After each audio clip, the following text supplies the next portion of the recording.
Jaren Jackson Jr., Vince Williams Jr., Jock Landale, and Konchar are all heading to the Utah Jazz in a blockbuster deal that happened on Tuesday. We're going to break it all down for you, talk about it, what it means, and what comes next for the Memphis Grizzlies on this special edition of Locked On Grizzlies. Let's lock in.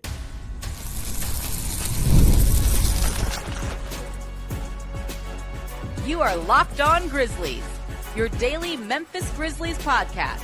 Part of the Locked On Podcast Network, your team every day. Thank you so much for being with me on this special edition of Locked On Grizzlies, a bittersweet edition of Locked On Grizzlies with maybe more of an emphasis on the former than the latter. It is I, Joe Mullinax, your host for this edition of the show. My co-host, Michael Cole, Memphis Grizzlies beat writer for the Commercial Appeal, understandably has his hands full at the moment covering the breaking news of the day. So I'm happy to be here with you talking through it the next 20 or 30 minutes or so here on this special episode of Locked On Grizzlies. Make sure you're liking, commenting, rating, reviewing, subscribing on Apple, Spotify, Amazon, Google, YouTube, wherever you get podcasts. Hang out with us each and every time an episode drops. It's going to be a busy trade deadline for the Memphis Grizzlies. I am fairly confident in saying that now, after the end result of what is a seismic trade reported by ESPN's Shams Charania about 30 minutes ago. As of this recording, the Memphis Grizzlies are trading star forward Jaren Jackson Jr., Konchar, Jock Landale, and Vince Williams Jr. to the Utah Jazz for Walter Clayton Jr., Kyle Anderson, Taylor Hendricks, Gorgeous Niang, and 3 future first-round picks. Now, we'll get to the specifics of the deal from a Jazz perspective later on in the show. We'll talk about, obviously, it's not just Jaren, although he's the star of this trade. It's not just Jaren being sent out. You have Konchar, who has been a member of the Memphis Grizzlies since 2019. You have Jock Landale, who's had a really strong season. Vince Williams Jr. has played well over the last couple of seasons for the Memphis Grizzlies. So there's a lot to unpack here. It's going to take multiple episodes to do so. In this segment, I want to say thank you to Jaren Jackson Jr. I want to lead off with that because Jaren Jackson Jr., since he was drafted in 2018, has been exactly what you would want a model representation of your NBA franchise to be. Yes, he's 6'11", and you wish he rebounded more, right? I'm sure that's what a lot of you are thinking right now, watching, listening. You're waving your fist at the sky. God, I just wish he could have grabbed a few more boards. He was an imperfect superstar. Michael Cole and I have said that on this podcast numerous times, but you know what he was? He was about Memphis. He renegotiated his contract, and he re-signed with Memphis numerous times.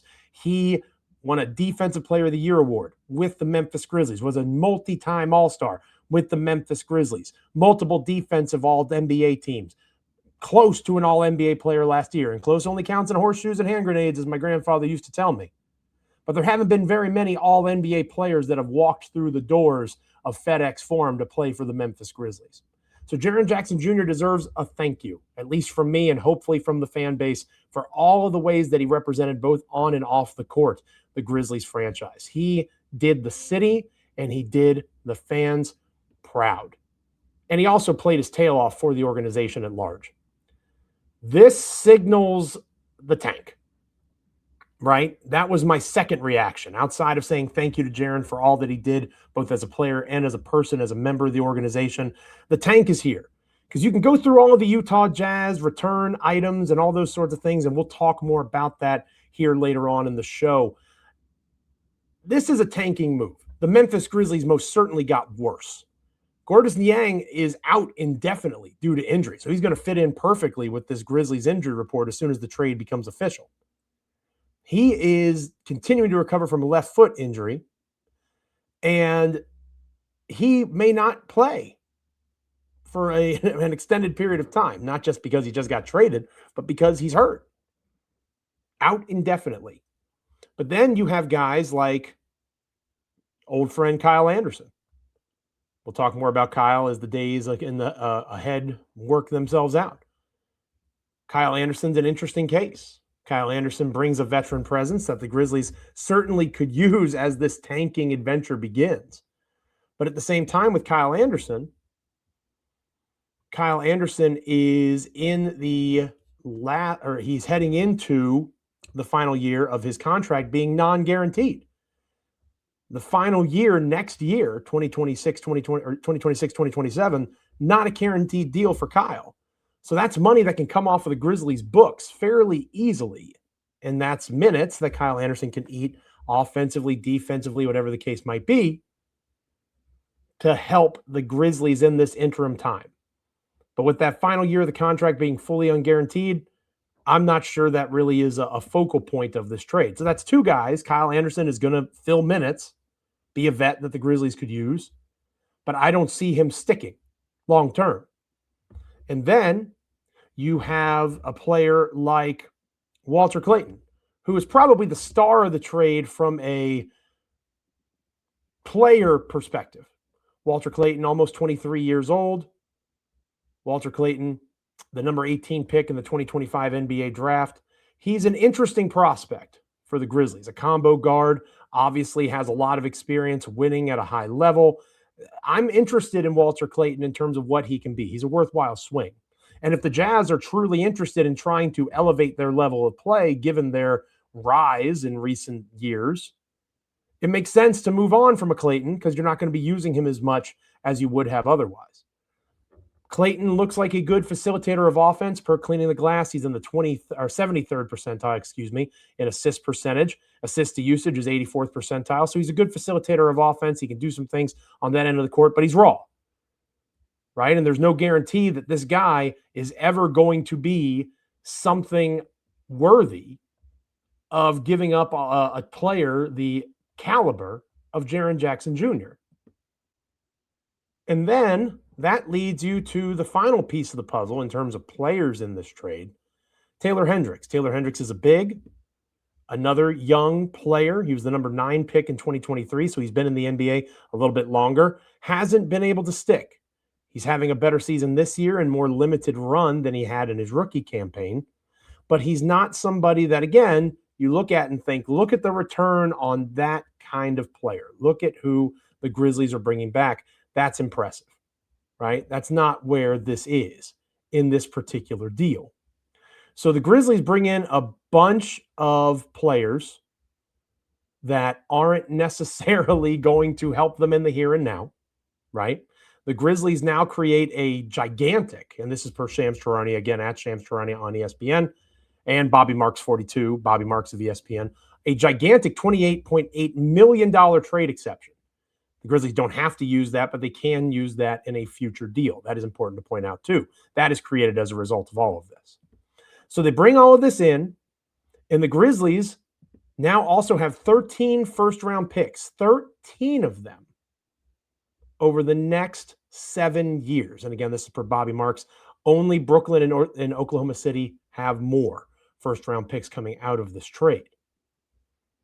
So what does this mean for the Grizzlies? This means that they now have their own first-round pick in the next 7 drafts from 2026 to 2032. And obviously the Grizzlies are hoping that pick improves now as the team is, as I just outlined, the 4 players returning from the Jazz. The Grizzlies are going to get worse, right? They have the more favorable first-round pick of Orlando or Phoenix. As of now, that would be the Magic, but that could change.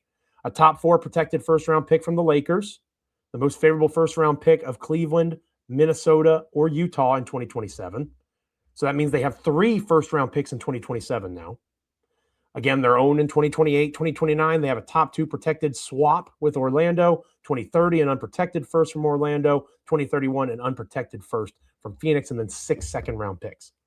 So the Memphis Grizzlies have a vast plethora of picks to play with moving forward, heading into a trade deadline that I can almost certainly assure you the Grizzlies are not done.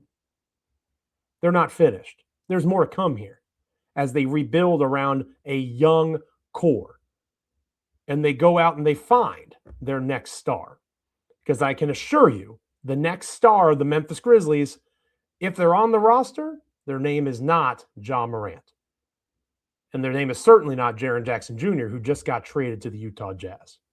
So when you make a transaction where draft picks are the star, you try to talk yourself into a couple of young prospects who can maybe flourish in a new situation with playing time and consistency, a veteran that's familiar with Memphis like Kyle Anderson that has an expiring contract or a non-guaranteed contract, I should say, going into the final year of the deal, and a guy that's injured and not currently able to play. The Memphis Grizzlies are tanking. What comes next as that process unfolds? We'll talk about that next here on Locked On Grizzlies. Stick around. This episode of Locked On Grizzlies is brought to you by FanDuel. It's the last call for football on FanDuel. One final Sunday, one last kickoff, the final chance to get in on the action before the NFL season officially comes to a close. This is Super Bowl 60, and FanDuel is making sure you're right in the middle of it with a special offer just in time for the biggest game of the year. Whether you're backing the favorite, riding with the underdog, or building one last same-game parlay, this is the game everybody has been waiting for. This is where predictions turn into plays, where stats turn into storylines, and every snap feels bigger. It's the perfect way to cap off the season and make the Super Bowl even more exciting from kickoff to the final whistle. If you're a new customer, bet just $5 and get $200 in bonus bets if you win. Make it count, because after the Super Bowl, the season is over. Last call for football on FanDuel, an official sportsbook partner of Super Bowl 60. Visit FanDuel.com to get started. This episode of Locked On Grizzlies is also brought to you by Indeed. Hiring isn't just about finding someone willing to take the job. It's about finding the right person with the right background who can actually help your business move forward. And if you want candidates who match what you're looking for, Indeed Sponsored Jobs is the move, because instead of hoping the right person stumbles across your post, Indeed helps you match with quality candidates by boosting your job listings to the people who fit your specific criteria, like skills, certifications, and location. If I were hiring, I wouldn't just want somebody who can help. I'd want someone with real experience who can jump right in. That's what I like about Indeed. You can get specific and target exactly what you need. And with sponsored jobs, your post gets seen by candidates who actually are a fit. And here's a stat that says it all. In the minute I've been talking to you, companies like yours could make 27 hires on Indeed, according to Indeed data worldwide. So if you're hiring, spend less time searching and more time interviewing candidates who check all your boxes with Indeed Sponsored Jobs. Listeners of this show will get a $75 sponsored job credit to help your job get the premium status it deserves at Indeed.com/podcast. That's Indeed.com/podcast. Terms and conditions apply. Hiring, do it the right way with Indeed.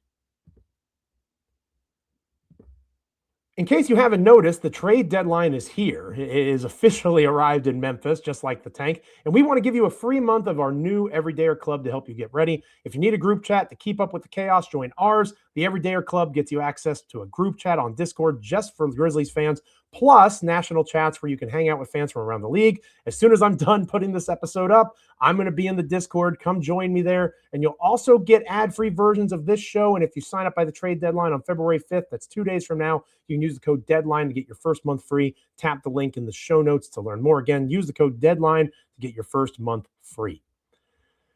The tank is here. Ja Morant being a part of that tank no longer makes much sense. And to be honest with you, Ja Morant being traded in a bad deal in terms of worth, in terms of value, in terms of a return that Grizzlies fans are going to get upset about. I just listed how the Grizzlies have the same amount of first-round picks moving forward as the Oklahoma City Thunder and the Brooklyn Nets. Now, the Brooklyn Nets are obviously in the midst of their own rebuild, and that process is ongoing for them.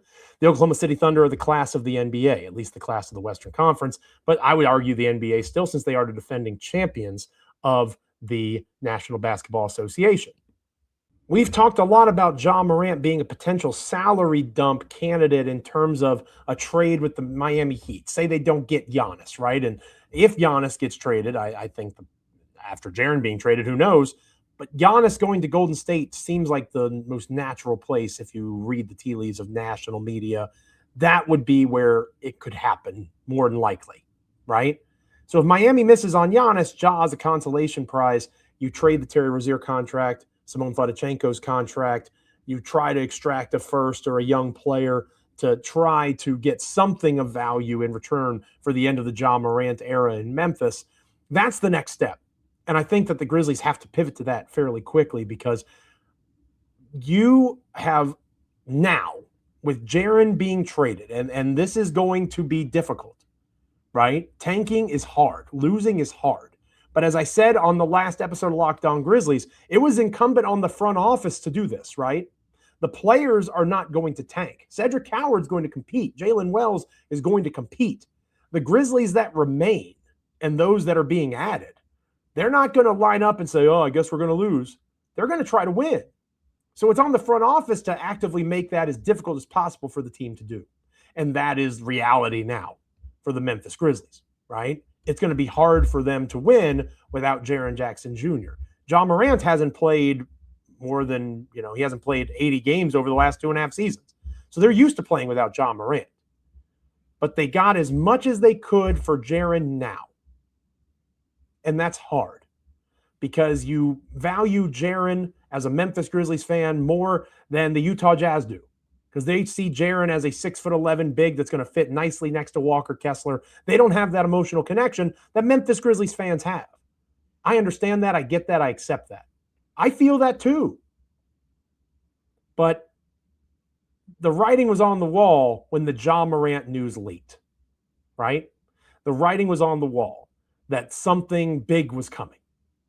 And if anything, the next step is Ja Morant will be traded. There will be another episode, maybe today, maybe Wednesday, another extra edition of Locked On Grizzlies where we talk about the Ja Morant trade or any other possible trade. The Grizzlies, with this trade exception, could now very easily help any type of trade go down and be a willing partner if teams are willing to pay the price of draft capital or young prospects to get in on the fun and use the flexibility that the Grizzlies have created, whether it's their own draft capital or, more importantly, salary money moving forward, like the non-guaranteed year of Kyle Anderson. The Memphis Grizzlies are embarking on a new era, the Tuomas Isalo era, hopefully the Cedric Coward era, hopefully the Zach Edey era. What will become of it? This is going to be an extended process. The Grizzlies are going in on trying to be as bad as they possibly can right now. That's going to happen. And again, the players are going to compete. The coaches are going to compete. They just got worse because of this trade. And the Grizzlies, the Utah Jazz just made a trade that's going to make them better. The Grizzlies perhaps can get up to the 5th or 4th spot in the draft lottery. They certainly can get up to 7th. They're currently a few win percentage points outside of 7th with the Bucks. They certainly can get to around 7, possibly past Utah at 6 as the Jazz get better in the wake of this deal. Because the Utah Jazz, it's not just Jaren. Vince Williams Jr. can play. Jock Landale has been having a career year. John Konchar is a good end-of-bench player to have on your roster. He's a malleable Swiss Army knife kind of guy. I think Utah is going to get better, and the Grizzlies will be able to pass them after this. So Memphis will be around that top 5 mark because the Utah Jazz currently have 35 losses, and Sacramento is first at 39. So what will the Grizzlies be able to do to get to the 1 spot? I don't know that that's possible at this stage, but they're going to try. They're going to do their darndest to get to that place. For so long, I have been clamoring for a direction, to make a choice. I said on the last episode of this podcast, because people like to point out how I'm wrong on social media or the old takes expose me, go and check the tapes of the last episode of this show. I said a direction needs to be chosen.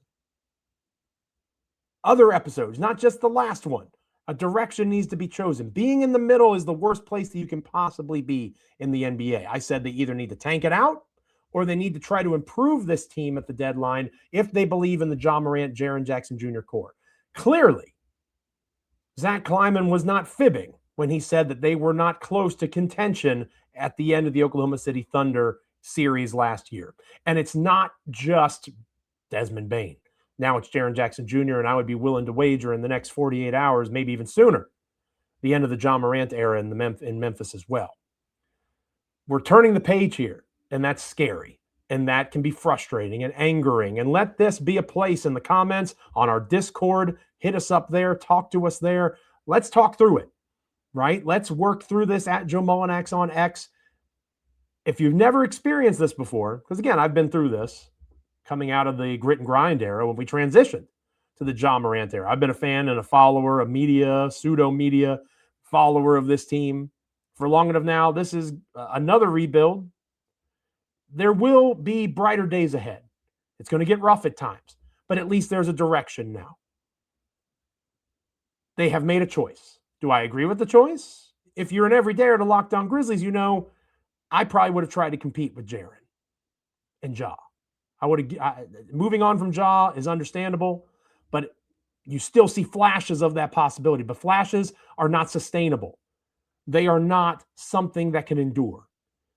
They have made the choice to try to build something that can endure, and that's going to take time, but the Grizzlies have a direction. Maybe you think it's the wrong direction. Let's talk about it on X. Let's talk about it in the Discord. Let's talk about it in the comments here on YouTube. Thank you so much for being with us on this special edition of Locked On Grizzlies. It's much appreciated. We'll be back either for an episode kind of further diving into this on Wednesday or maybe earlier than that. We'll see what happens as the trade deadline unfolds. Make sure you're subscribing on Apple, Spotify, Amazon, Google, YouTube. Get all the latest episodes. Follow me on X at Joe Mullinax as well. And DeMichael on X at DeMichaelC. Memphis Grizzlies beat writer for the Commercial Appeal. If you're not already subscribed to the Commercial Appeal, you most certainly should do that. If you never miss an episode, the Everydayer Club is built for you. Get Locked On Grizzlies ad-free, plus members-only Discord access and more. Head to this link right now, lockedongrizzlies.supercast.com. That is lockedongrizzlies.supercast.com, and get in there to join the club. For those of you on video, we will be sending you to the first ever 24/7 national NBA YouTube channel. On audio, make sure you make your second listen NBA game night on Locked On NBA. We will be back with you soon. Until then, stay locked in. I'm Joe Mullinax. YouTube, Spotify, Amazon, Google, Amazon, wherever you get podcasts, hang out with us. We'll be back soon. Trade deadline time. See ya.